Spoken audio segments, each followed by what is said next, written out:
मिथिला संगीत धाम पर अहाँ सबके स्वागत कर रहल छी।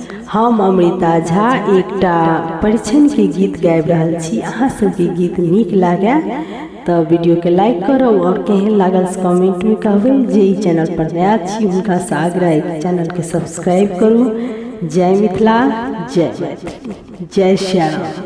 बहिना गे कोना कपरी छब सिया जी के बर गे, लागैया हमरा डर गे ना। बहिना गे कोना कपरी छब सिया जी के बर गे, लागैया हमरा डर गे ना। बड़ के बाप के पाकल दाढ़ी, हुनका तीन तीन टा महतारी। बड़ के बाप के पाकल दाढ़ी, हुनका तीन तीन टा महतारी। बड़ के देख का हमरा बुझाइए चित चोर गे, लागैया हमरा डर गे ना। बड़ के देख देख का हमरा बुझाइए चित चोर गे, लगैया हमरा डर गे ना।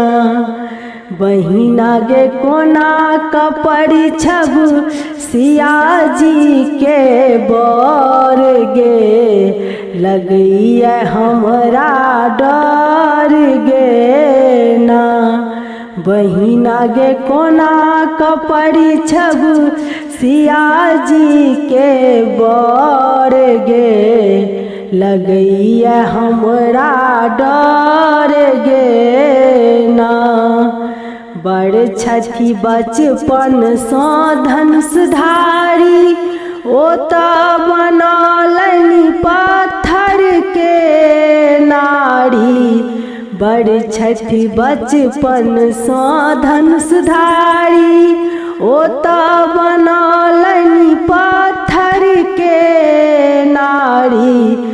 हुनका देखी देखी का भऽ गेल साँझ भोर गे, लगैया हमरा डर गे ना।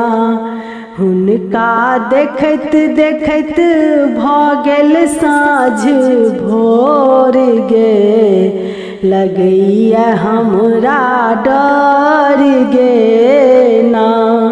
बहिना गे कोना कपरी छब सिया जी के बर गे, लगैया हमरा डर गे ना। बहिना गे कोना कपरी छब सिया जी के बर गे, लगैया हमरा डर